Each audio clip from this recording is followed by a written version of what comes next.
जब न रहे खुदाया, तेरे मुंह की एक बात भी टलेगी ना, चाहे कुछ भी हो। नाज़रीन, मैं अयाद ज़रीफ आप तमाम देखने वालों को हमारे रोज़ के बाइबली मुतालियाती प्रोग्राम की नई किस्त में खुशामदीद कहता हूँ।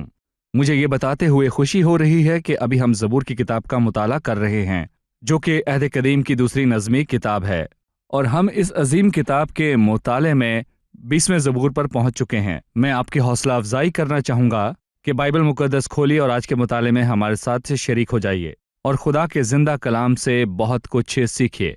प्रोग्राम के बाकायदा आगाज से पहले मैं खुदा के खादिम भाई यूसुफ को स्टूडियोज में खुशामदीद कहूँगा। बहुत शुक्रिया भाई। और स्टूडियो में दीगर मेहमानों को भी खुशामदीद। भाई यूसुफ, जैसा कि आप जानते हैं कि हम हर हफ्ते नाज़रीन के कुछ खतूत पढ़ते हैं।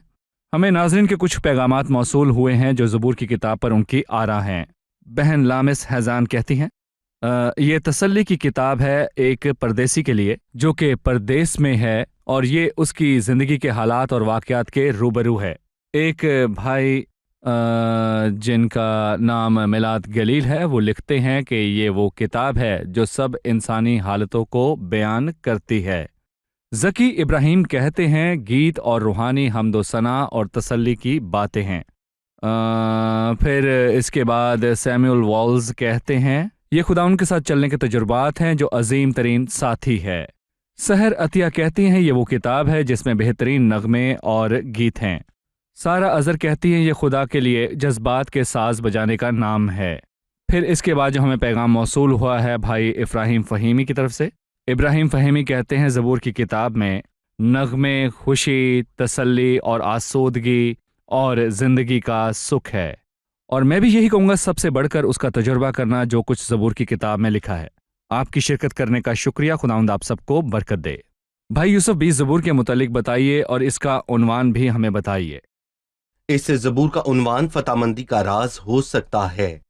हम इसका मुआजना ज़बूर 16 से कर सकते हैं और पिछले ज़बूर 19 से भी मुआजना हो सकता है, और मैं ज़बूर 19 के मुआजने से इसका आगाज करूंगा। और हमने देखा कि इस ज़बूर में 3 बड़ी गवाहियां हैं जो खुदा की तरफ से इंसान को बख्शी गईं। तख्लीक की गवाही, इसके बाद बाइबल की गवाही, और तीसरी ज़मीर की गवाही है। हम इस ज़बूर में एक और जिंदा गवाही को इनमें शामिल कर सकते हैं, यानी खुदाम यीशु मसीह जो 2000 साल कब्ल इस दुनिया में आया। और बहुत सारे लोग मसीह को मानने और कबूल करने से इनकार करते हैं, लेकिन बहुत सारे उसे मानने वाले हैं। लेकिन जितनों ने उसे कबूल किया, उसने उन्हें बाप के फर्जंद होने का हक बख्शा। और यहाँ हम ये देखते हैं कि मसीह को कबूल करने वाले क्या करते हैं। अगर हम इसका मुआजना ज़बूर 16 से करें तो हम देखेंगे कि ज़बूर 16 की तीसरी आयत में लिखा है, ज़मीन के मुकद्दस लोग वो बरगुज़ीदा हैं जिनमें मेरी पूरी खुशनुदी है। ये मसीह की बात है, क्योंकि मैं कहूँगा कि उसकी खुशी ज़मीन के मुकद्दसीन में ही है। लेकिन दूसरी जानिब क्या है? यहाँ मैं कहूँगा मुकद्दसीन के इस जलाली शख्स के मुताबिक जज्बात और ख्यालात क्या हैं। यहाँ हम देखते हैं कि दीनदार इस जलाली शख्स की मुसीबत के दिन दर्दमंदी और जिम्मेदारी के जज्बात रखते थे। हम समझ सकते हैं कि मुसीबत का दिन उसकी मसलूबियत का दिन है, जब उन्होंने अपने हबीब को सलीब पर लटकते देखा, या उससे पहले ही जब उसकी पेशी उन जालिमों और हजूम के आगे की गई और उनके दिल टूट गए। यहाँ हम मुकद्दसीन के जज्बात को देखते हैं जिन्होंने मुसीबत के दिन मसीह से मोहब्बत रखी। लिहाजा ये ज़बूर 19वें ज़बूर ही का तसलसल है। जब खुदा ने अपनी 3 गवाहियां पेश की तो इख्तिताम भी चौथी गवाही यानी यीशु मसीह की गवाही से किया। यहाँ वो मुकद्दसीन मसीह के साथ मसरूर होते हैं जो आखिरी गवाही या खुदा का आखिरी कलाम है। इब्रानियों की ज़ुबान में इस ज़माने के आखिर में हमसे बेटे की मार्फत कलाम किया। मैं इस ज़बूर को पढ़कर आपसे सवाल पूछूंगा। 20वां ज़बूर मीर मुगन्नी के लिए दाऊद का मज़मूर। मुसीबत के दिन खुदावंद तेरी सुने, याकूब के खुदा का नाम तुझे बुलंदी पर कायम करे। वो मक़दस से तेरे लिए कुमक भेजे और सेऊन से तुझे तक़वियत बख्शे। वो तेरे सब भेदों को याद रखे और तेरी सोख्तनी कुर्बानी को कबूल करे। सिला। वो तेरे दिल की आरजू बर लाए और तेरी सब मशवरत पूरी करे। हम तेरी निजात पर शादियाना बजाएंगे और अपने खुदा के नाम पर झंडे खड़े करेंगे। खुदावंद तेरी तमाम दरखास्तें पूरी करे। अब मैं जान गया कि खुदावंद अपने ममसू को बचा लेता है। वो अपने दाहिने हाथ की निजात बख्श कुव्वत से मुकद्दस आसमान पर से उसे जवाब देगा। किसी को रथों का और किसी को घोड़ों का भरोसा है, पर हम तो खुदावंद अपने खुदा ही का नाम लेंगे। वो तो झुके और गिर पड़े, पर हम उठे और सीधे खड़े हैं। ऐ खुदावंद बचा ले, जिस दिन हम पुकारें तो बादशाह हमें जवाब दे। भाई यूसुफ, जबूर की पहली आयत में वो कहता है, मुसीबत के दिन खुदावंद तेरी सुने, याकूब के खुदा का नाम तुझे बुलंदी पर कायम करे। मुसीबत के दिन और याकूब के खुदा के दरमियान क्या ताल्लुक है? जाती तौर पर मैं याकूब के खुदा के नाम पर तसल्ली पाता हूँ, और वैसे बाइबल में इसका तस्करा 14 दफा किया गया है, 2 ज़रबे 7। लेकिन एक और नाम है जो इसके नजदीक है, यानी अब्राहम का खुदा। और हैरानकुन बात यह है कि अब्राहम के खुदा का तस्करा बाइबल में 4 मर्तबा किया गया है। 4 मर्तबा खुदा को अब्राहम का खुदा कहा गया। इसके अलावा उसे अब्राहम, इसहाक और याकूब का खुदा कहा गया, लेकिन अब्राहम के खुदा का तस्करा यहाँ हुआ, और याकूब के खुदा का तस्करा 14 मर्तबा किया गया। इससे हम ये देखते हैं कि अब्राहम का खुदा ईमान के सूरमाओं का खुदा है। मैं कहूंगा कि जिनका ईमान हमारे ईमान से बुलंद है, क्योंकि दरअसल अब्राहम ईमान का एक बेमिसाल सूरमा है। जैसे ही उसने अपने मुल्क और कौम को छोड़ने का हुक्म पाया, उसने ईमान से उसे माना, हालांकि खुदावन ने उसे ना बताया कि वो कहाँ जाने वाला है, और उसने वादे की सरजमीन पर जिंदगी गुजारी। और आखिर में खुदावन ने उसे अपने इकलौते बेटे को कुर्बान करने को कहा, सो वो सुबह सवेरे जल्दी उठा। ये बड़ा ईमान है। खुदावन अब्राहम का खुदा है, लेकिन मुझे इसमें ज्यादा तसल्ली मिलती है, क्योंकि मैं कहूंगा वो तो अब्राहम का खुदा है, लेकिन क्या वो मुझ जैसे गरीब शख्स का भी खुदा हो सकता है? मुझे याकूब के खुदा के नाम में तसल्ली मिलती है, जिसका जिक्र 14 मर्तबा किया गया, क्योंकि खुदावंद उन ईमानदारों का खुदा है जो कभी कभार गलतियां भी करते हैं, जो कभी हमाकत के साथ बेवफाई कर जाते हैं या खुदा का खौफ नहीं रखते। और मैं यहाँ पर यह कहूंगा कि कभी कभार हम भी ऐसा करते हैं, तो क्या इसका मतलब यह है कि खुदावंद हमेशा के लिए हमें रद्द कर देगा?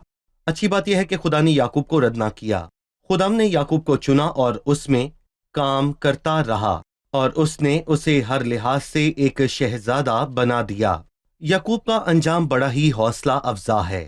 खुदावंद मेरे जैसे किसी शख्स में काम करके और आखिर में खुदा में उसे शहजादे का मुकाम दे सकता है। लफ्ज इसराइल का मतलब है खुदा का शहजादा, और मैं कहूंगा कि ये बहुत ही हौसला अफजा बात है। सो ये लकब या ये नाम हर उस शख्स के लिए हौसला अफजा है जो याकूब की मानंद कमजोर हालत में है। हम एक वक्फे के बाद मेहमानों के सवालात के साथ आयत से है, लिखा है कि खुदावंद मुसीबत के दिन तेरी सुने। वो यहाँ किससे गुफ्तगू कर रहा है? जी, इस ज़बूर में किसको मुखातिब किया गया है? जैसा कि मैंने कुछ देर पहले कहा, ये मुकद्दसीन के मसीह के लिए जज्बात हैं। सो जब वो कहता है कि मुसीबत के दिन खुदावंद तेरी सुने, तो गोया वो खुदावंद यीशु मसीह से मुखातिब होता है। क्या खुदावंद यीशु मसीह पर कोई मुसीबत का दिन आया? मैं ज़बूर 69 पर जाना चाहूंगा, और कहते हैं कि ज़बूर 69 भी मसीह की बात करता है। और मैं यहाँ पर 15वीं आयत से चंद आयात के मुताले का शर्फ हासिल करूंगा। मैं सैलाब में डूब ना जाऊं और गहराव मुझे निगल और ना पता मुझ पर। जाए। ऐ खुदावंद मुझे जवाब दे, क्योंकि तेरी शफकत खूब है। और यहाँ पर मसीह की गुफ्तगू है। सही। अपनी रहमतों की कसरत के मुताबिक मेरी तरफ मतवज्जा हो, अपने बंदे से रूपोशी ना कर, क्योंकि मैं मुसीबत में हूँ। हम कभी सलीबी गम की शिद्दत और दहशत की मुसीबत का अंदाजा भी नहीं लगा सकते। वो यहाँ पर लिखता है, क्योंकि मैं मुसीबत में हूँ, जल्द मुझे जवाब दे, मेरी जान के पास आकर उसे छुड़ा ले, मेरे दुश्मनों के रूबरू मेरा फिदिया दे। तू मेरी मलामत और मेरी शर्मिंदगी और रुसवाई से वाकिफ है। मुसीबत के दिन दीनदारों ने मसीह को पेश होते, सिपाहियों से मार खाते और मसलूब होते हुए और गिरते संभलते और बरहाना सलीब पर लटकते हुए देखा। तो मैं कहूंगा कि गोया उन्होंने अपने दिल से या फिर अपनी जुबान से उस दिन बस यही कहा होगा, मुसीबत के दिन खुदाम तेरी सुने और याकूब के खुदा का नाम तुझे बुलंदी पर कायम करे। आप कह सकते हैं कि ये अल्फाज उन लोगों के जज्बात हैं जो मसलूबियत के वक्त उसके इर्द गिर्द थे। यकीनन उससे मोहब्बत रखने वाले सलीब के पास खड़े थे वो औरतें। जी बिल्कुल, खास जी, करके मरियम। सही, जी क्योंकि बिल्कुल, मर्द भाग गए थे। सही। मैं पूछना चाहूंगा, क्या ये वाकई मेरा उनकी ख्याल दुआ है थी? कि भले ही ये उनके अल्फाज ना हो, लेकिन दिल में उन्होंने यही महसूस किया होगा सही। जब उन्होंने अपने हबीब को उस शर्मिंदगी की हालत में देखा होगा। सही। मुसीबत के दिन खुदावंद तेरी सुने याकूब के खुदा का नाम तुझे बुलंदी पर कायम करे, वो मकदस से तेरे लिए कुमक भेजे और सेहून से तुझे तकवीयत बख्शे, वो तेरे सब हदियों को याद रखे और तेरी सुख्तनी कुर्बानी को कबूल करे। सिला। यहाँ हदी और सुख्तनी कुर्बानी से क्या मुराद है? वो तेरे सब हदियों को याद रखते। हम जानते हैं कि जब मसीह सलीब पर था, वो ना सिर्फ यहूदियों के गद्दार के बाइस मसलूब हुआ, बल्कि वो एक पहलू है जिसे हम नजरअंदाज या पस्से पुश्त नहीं कर सकते। लेकिन सबसे अहम पहलू ये नहीं, बल्कि अहम पहलू यह है कि मसीह खुद को कुर्बानी के तौर पर पेश कर रहा था। कुर्बानी कहाँ थी? उसके पास तो कुछ नहीं था, नहीं, उसकी सही। जान ही कुर्बानी थी। तो इसीलिए यहाँ यह कहा गया कि तेरी सोख्तनी कुर्बानी को कबूल करे, या इसका तर्जुमा यूं भी हो सकता है कि तेरी सोख्तनी कुर्बानी को राख बना दे, यानी कि उसे कबूल मकबूलियत। कर ले। खुदावंद उसे कबूल करता, यानी वो राख बन जाती है। सो मैं कहूंगा कि यहाँ पर खुदा ने मसीह की सोख्तनी कुर्बानी को कबूल फरमा लिया और उसके मुताबिक हैकल का पर्दा ऊपर से लेकर नीचे तक फट गया और रोशनी जो गायब हो चुकी थी लौट आई और हम रास्तबाज ठहरे। और अगर खुदा मसीह की कुर्बानी को कबूल ना करता तो वो हम जैसे लोगों को भी कबूल ना करता। सही। सो यहाँ कुर्बानियों और सोख्तनी कुर्बानियों का तस्करा करना मसीह यीशु की कुर्बानी का तस्करा है। वो तेरे दिल की आरजू बर लाए और तेरी सब मशवरत पूरी करे। मसीह ने बाप से क्या दरखास्त की और बाप ने जवाब दिया? जब हम इससे अगले यानी कि 21वें ज़बूर पर पहुंचेंगे, जहां लिखा है, उसने तुझसे जिंदगी चाही और तूने बख्शी, बल्कि उम्र की दराजी हमेशा के लिए। मसीह वाकई ही मौत से गुजर रहा था। और ज़बूर 102 में भी जो मसीह के हवाले से लिखा गया है, मैंने कहा कि ऐ मेरे खुदा मुझे आधी उम्र में ना उठा। मसीह को मौत की फिक्र ना थी और उसने मौत को कबूल किया, लेकिन और पाताल मुझ पर अपना मुंह बंद ना कर ले। क्या खुदा ने उसे जवाब दिया? तो जवाब है जी हाँ, जब उसने उसे मुर्दों में से जलाया। और यहाँ वो जी उठने की तरफ इशारा करता है। वो तेरे दिल की आरजू बरलाए और तेरी सब मशरूत पूरी करे। फिर वो गीत आता है, हम तेरी निजात पर शादियाना बजाएंगे, क्योंकि मैं कहूंगा कि क़यामत के बाद गीत और हमदो सना ही होती है। हम खुशी मनाएंगे। यकीनन ये क़यामत का नगमा है। हम तेरी निजात पर शादियाना बजाएंगे और अपने खुदा के नाम पर झंडे खड़े करेंगे। खुदावंद तेरी तमाम दरखास्तें पूरी करे।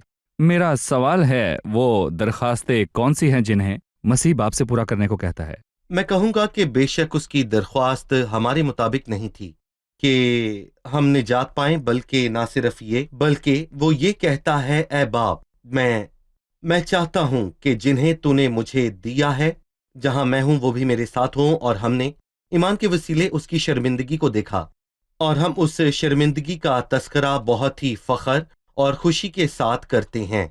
पसाओ उसकी जिल्लत को अपने ऊपर लेते हुए खैमागाह से बाहर उसके पास चलें। लेकिन वो दिन आता है जब हम जो उसकी जिल्लत में शरीक हुए, उसके जलाल में भी शरीक हों। ऐ बाप, मैं चाहता हूं कि जिन्हें तूने मुझे दिया, जहां मैं हूं वो भी मेरे साथ हों, ताकि मेरे उस जलाल को देखें जो तूने मुझे दिया है, क्योंकि तूने बिनाए आलम से पेशतर मुझसे मोहब्बत रखी। खुदावंद तेरी तमाम दरखास्तें पूरी करे। जी सही। क्या यह जी। मुमकिन है कि मसीह कोई दरखास्त करे और बाप उसे रद्द कर दे? नामुमकिन। क्यों? क्योंकि मसीह ने वो सब कुछ किया जो बाप ने उसे करने को कहा। और यही बात मेरे और आपके लिए है। अगर आपने खुदा को हाँ कहा है तो आप यकीन रखें कि आपकी मुसीबत के दिन वो आपको हाँ कहेगा। लेकिन मैं कहूंगा कि मैंने खुदा की फर्माबरदारी को जखीरा नहीं किया और उसकी मर्जी पूरी ना की, सो मुझ खुदा से किसी कसम की दरख्वास्त करने की जरूरत नहीं। मसीह के पास जखीरा था और खुदा तरसी के सबब से उसकी सुनी गई। ये खुदा तरसी जो कि बाप को हमेशा हाँ कहा करता था, जब उसने मुसीबत के दिन खुदा से दरख्वास्त की तो खुदा ने उसे हाँ कहा।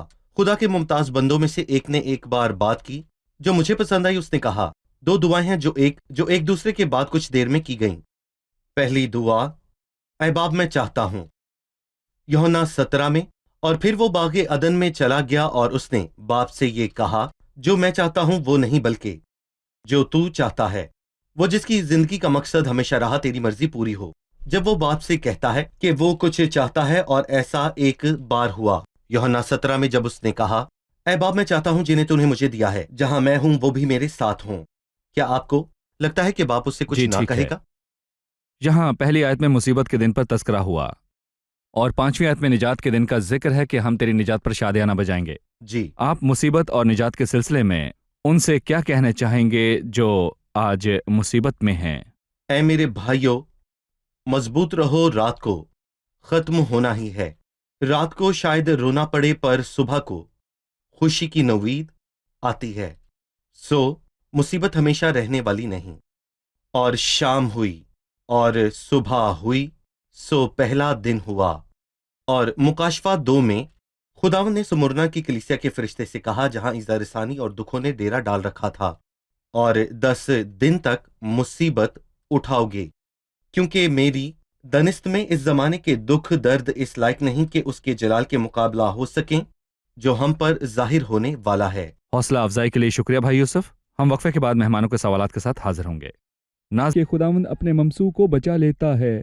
मैं जानना चाहूंगा ऐसा कब हुआ? अब से उसकी मुराद है, अब मैं जान गया कि खुदावंद अपने ममसू को बचा लेता यकीनन, है। जरूरी नहीं कि अब इसका मतलब उसके लिखने का वक्त ही है। और मेरा ख्याल है कि दाऊद ने बतौर नबी बहुत सी चीजों को लिखा, लेकिन वो उनके हकीकी मतलब को जान ना सका। मैं पहले पतरस के पहले बाब पर जाना चाहूंगा। उन्होंने इस बात की तहकीक की कि मसीह का रूह जो उनमें था और पेशतर से मसीह के दुखों की और उनके बाद के जलाल की गवाही देता था, वो कौन से और कैसे वक्त की तरफ इशारा करता था। जब उन्होंने उसे तलाश किया तो जाहिर किया गया कि ये उनके लिए नहीं बल्कि हमारे लिए है। सो वो तलाश कर रहे थे और वो सब नहीं जानते थे, बल्कि उन्होंने नबूवत और रूहुल कुद्स के मुताबिक लिखा।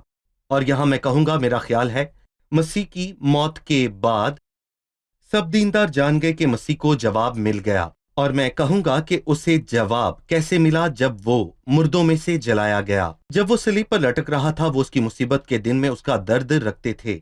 एतवार को मंजर बदल गया और सब जान गए, और उसी दिन मनसूख हो गया। तब गल्ला के मस्कीनों ने जो मेरी सुनते थे मालूम किया कि ये खुदा का कलाम है। उन्हें यकीन हो गया कि बाप ने उन्हें जवाब दिया है जब उसने उसे मुर्दों में से जलाया। तो हम कह सकते हैं कि वहां मिले जुले जज्बात थे। अमाउस की राह पर 2 शागिर्दों को खुदा के लिए अपने मसीह को बचाने का यकीन ना था। उन्होंने कहा कि खुदा ने उसे छोड़ दिया या उससे दस्तबरदार हो गया। जी रहे हैं, वो मुसीबत के दिन में उनका ही निजात का दिन जी नहीं रहे आया। थे। लेकिन मरियम, जिसने खुशखबरी सुनाई थी, जान चुकी थी कि खुदा उन मुसीबत के दिन सुनता है और अपने मसीह को बचाता है। वो बजाते खुद जो खुशी से लौटकर यरूशलेम को आए थे, उन्हें यकीन हो गया कि खुदावंद अपने मसीह को बचाता है। वो इस खुशखबरी के साथ लौटे कि मसीह जी उठा है, और शागिर्दों ने बताया वो ये पहले से जानते हैं। सही। इस बात को निजात के दिन के साथ जोड़े तो मुकद्दसों के जज्बात ये थे कि उन्होंने जान लिया कि खुदावंद अपने मसीह को बचाता है। सही। मैं 6ठी आयत से मुतल्लिक एक सवाल पूछना चाहता हूं कि निजात का मंबा क्या है, निजात कहां से आती है। वो कहता है, अब मैं जान गया कि खुदावंद अपने ममसू को बचा लेता है, अपने मुकद्दस आसमान पर से उसे जवाब देगा। यहां उसने निजात और जवाब को फक्त आसमान से जोड़ा है। इससे हमें क्या पता चलता है? इससे हमें नीचे ना देखने का वाज़िह सबक मिलता है। और हैकल की ज़ियारत के गीत में ये पूछा जाता है कि मैं अपनी आंखें पहाड़ों की तरफ उठाऊंगा, मेरी कुम्मक कहां से आएगी? मेरी कुम्मक पहाड़ों से आएगी? तो जवाब है बिल्कुल नहीं। मेरी कुम्मक कहां से आएगी? जिसने आसमान और जमीन को बनाया। इसलिए अच्छा है कि हम सीखें कि मुसीबत में आसपास के लोग या अपने आप पर तकिया ना करें, बल्कि आसमान पर निगाह करें, क्योंकि निजात वहीं से आती है। जब तमाम इंसानी इमदाद गायब हो जाती है तो भी निजात खुदावंद ही से है। यकीनन। 7वीं आयत, किसी को रथों का और किसी को घोड़ों का भरोसा है, पर हम तो अपने खुदावंद अपने खुदा ही का नाम लेंगे। भाई वो 2 ग्रोहों के मुतालिक बात कर रहा है, और 2 ग्रोहों के मुसल्लह होने और उनकी जंग के नतीजे के मुतालिक बताएं कि वो 2 ग्रोह कौन से हैं और उनकी जंग के नताइज क्या हैं। कुछ लोग इंसानी जराए पर तकिया करते हैं, जैसा कि आपने अभी कुछ देर पहले कहा, और कुछ खुदावंद पर तकिया करते हैं। सो वो कहता है किसी को रथों का और किसी को घोड़ों का भरोसा है। ये एक ग्रोह है जिसे घोड़ों और रथों पर भरोसा है, या फिर जैसा दाऊद ने खुद कहा पहले सैमुएल के 17वें बाब की 45वीं आयत में, तू तलवार भाला और बर्छी लिए हुए मेरे पास आता है, पर मैं रबुल फाज के नाम से जो इसराइल के लश्करों का खुदा है, जिसकी तूने फजीहत की है, तेरे पास आता हूँ। इसलिए उसने कहा किसी को रथों का और किसी को घोड़ों का भरोसा है। ये वो लोग हैं जो कि इंसानी ताकत पर तकिया करते हैं, पर हम तो खुदावंद अपने खुदा ही का नाम लेंगे। और जब हम खुदावंद ही का नाम लेते हैं और खुदावंद को अपने मसाइल में शामिल कर लेते हैं, तो फिर हम दाऊद की तरह घोड़ों और रथों और भालों और तलवारों के बगैर खुदावंद हमें फतामंदी बख्शता है और हमारी मदद करता है। लेकिन मैं यहाँ पर ये कहूंगा कि निजात खुदावंद से है, और जब भी आपके पास कोई इंसानी मदद नहीं होती लेकिन खुदा के पास उस पर ईमान रखने वालों को बचाने के लिए रास्ते मौजूद होते हैं, वो उस पर तवक्कल करने वालों को बचाता है। क्या यहाँ खुदा का नाम लेने से मुराद ये है कि जो मुसीबत और खौफ और मुश्किल हालात में खुदावंद का नाम का जिक्र करते हैं, क्या उसका मतलब यह है कि मुश्किल में लोगों के सामने खुदावंद का नाम लेना कि वो सुने, जैसे लोग कहते हैं कि यीशु के नाम में ये ऐसी बातें, ताकि उस शख्स को तसल्ली हो जाए कि कोई मौजज़ाती या करामाती अमल होने वाला है और सब बदलने वाला है? क्या इसका मतलब यहाँ ये है? आप इस बात पर क्या कहेंगे? देखें भाई, यहाँ मैं कहना चाहूंगा कि कोई भी लफ्ज बजाते खुद में कोई जादू नहीं रखता, बल्कि मैं कहूंगा ये मेरा खुदावंद पर भरोसा करना है। वो तो घोड़ों और रथों पर भरोसा करते हैं, मैं किस पर भरोसा करता हूँ? पर हम तो खुदावंद अपने खुदा का ही नाम लेंगे, हम खुदावंद पर भरोसा करते हैं। जैसा दाऊद ने कहा, पर मैं रब्बुल फाज के नाम से जो इसराइल के लश्करों का खुदा है तेरे पास आता हूँ। उसने सिर्फ नाम लिया, उसका खुदा पर भरोसा था जिसने उसे जाती जूलियत पर फतह बख्शी। 9वीं आयत में वो कहता है, ए खुदावंद हमें बचा ले, जिस दिन हम पुकारें तू बादशाह हमें जवाब दे। वो फिर निजात की दरख्वास्त करने खुदावंद ही के पास गया, ए खुदावंद बचा ले। जी, मुझे जबूर का आगाज अच्छा लगता है कि खुदावंद तेरी सुने। बिल्कुल ऐसा ही हुआ, खुदावंद ने उसे जवाब दिया, और इसके बाद यह है कि बादशाह हमें जवाब दे। मैं इसे कुछ इस तरह देखता हूं कि मसीह ने खुदा का इंतजार किया और खुदा ने उसे जवाब दिया। सो हम भी मसीह का इंतजार करते हैं और वो जवाब देता है। और मैं इसे खुदा के कलाम में 2 अबवाब से जोड़ता हूं। पहला यसाया का 50वां बाब और दूसरा इब्रानियों 5, और वो इस कामिल खादिम के मुतलिक 50वें बाब में कहता है, वो मुझे हर सुनो। सुबह जगाता और मेरा कान लगाता है ताकि शागिर्दों की तरह सुनूं। सो मसीह खुदा की आवाज सुना करता था। और बाप के आखिर में वो कहता है, तुम्हारे दरमियान कौन है जो खुदावंद से डरता, जो अंधेरे में चलता और रोशनी नहीं पाता, वो खुदावंद के नाम पर तवक्कल करे और अपने खुदावंद पर भरोसा रखे। सो मसीह ने खुदावंद पर भरोसा रखा और उसने जवाब दिया। सो मैं मसीह पर भरोसा रखता हूं, सो वो मुझे जवाब देगा। और यही बात इब्रानियों 5 में दर्ज है। उसने अपनी बशरियत के दिनों में जोर जोर से पुकार कर और आंसू बहा बहा कर उसी से दुआ और इल्तिजाएं की जो उसको मौत से बचा सकता था, और खुदा तरसी के सबब खुदा से तरसी। उसकी सुनी गई, और फिर उसे खुदाम की तरफ से मिल्के सादिक के तौर पर सरदार काहिन का खिताब मिला और कामिल बनकर अपने सब फरमाबरदारों के लिए अब्दी निजात का बाइस हुआ। उसने खुदा की अतात की और हम मसीह की अतात करते हैं। उसने खुदा की अतात की, सो खुदा ने उसे जवाब दिया। हम मसीह की अतात करते हैं, सो निजात पाई। मसीह ने जवाब दिया। खुदा की फरमाबरदारी की, सो खुदा ने उसे जलाकर मौत से निजात बख्शी। हम भी उसकी फरमाबरदारी करते हैं और वो हमें निजात बख्शता है। सही। बहुत शुक्रिया भाई यूसुफ, खुदावंद आपको बरकत दे। चलिए मेहमानों से उनकी राय जानते हैं। हमारे लिए जो बात हौसला अफजा है कि खुदा याकूब का खुदा है, हालांकि याकूब धोखेबाज, फरेबी और नफ्स परस्ती के मंसूबे बनाने वाला था, लेकिन हमें हौसला इस बात से मिलता है कि हमारा खुदा याकूब का खुदा है। हमें खुदा की तरफ तकते रहना चाहिए जो हमें नाकाम नहीं करता और इसराइल के शहजादे को लाना जानता है। सही। जब मसीह जमीन पर था उसने फकत खुदा की मर्जी को पूरा करने की परवाह की और इसलिए उसकी खुदा तरसी के सबब से उसकी सुनी गई, और अगर हम खुदावंद की फरमाबरदारी करें वो हमारी सुनकर हमें निजात बख्शेगा। सही। इस ज़बूर में एक आयत है, खुदावंद तेरी तमाम दरखास्तें पूरी करे। जब मसीह ज़मीन पर था वो हमारे लिए दुआ और दरखास्त किया करता था। गोया आज हम उसके साथ उसकी शर्मिंदगी में शरीक हैं और यकीनन यह हमारा फ़ख्र है। लेकिन एक दिन आएगा जब हम उसके जलाल में शरीक होंगे। और उसने ज़मीन पर दरखास्त की कि ऐ बाप, मैं चाहता हूँ कि जिन्हें तूने मुझे दिया है, जहाँ मैं हूँ वो भी मेरे साथ हों। सही। शुक्रिया, खुदावंद आप सबको बरकत दे। भाई यूसुफ आपका भी आपका बहुत शुक्रिया। शुक्रिया। आपके साथ मुताले का खुदा बहुत आपको लुत्फ बरकत आया। दे। अगले प्रोग्राम में आपसे फिर मुलाकात होगी। अजीज नाजरीन, जब खुदा ने निजात के लिए मुदाखलत की तो उसने अपने मुकद्दस आसमान से मुदाखलत की। क्यों? क्योंकि जमीन पर कोई निजात ना थी, जमीन पर निजात का कोई जरिया ना था। ये कानून है, अगर आप इसके वसीले खुदा के पास जाएंगे तो यकीनन आप आराम पाएंगे। अजीजों, निजात का ताल्लुक गुनाहों की माफ़ी, अब्दी मुस्तकबिल और इमदाद से नहीं है। निजात के मंबा की तरफ देखते रहें तो खुदावंद आपकी मदद करेगा और आपको जल्द बचाने आएगा। आने वाली किस्त में आपसे फिर मुलाकात होगी। खुदावंद आप सबको बरकत दे।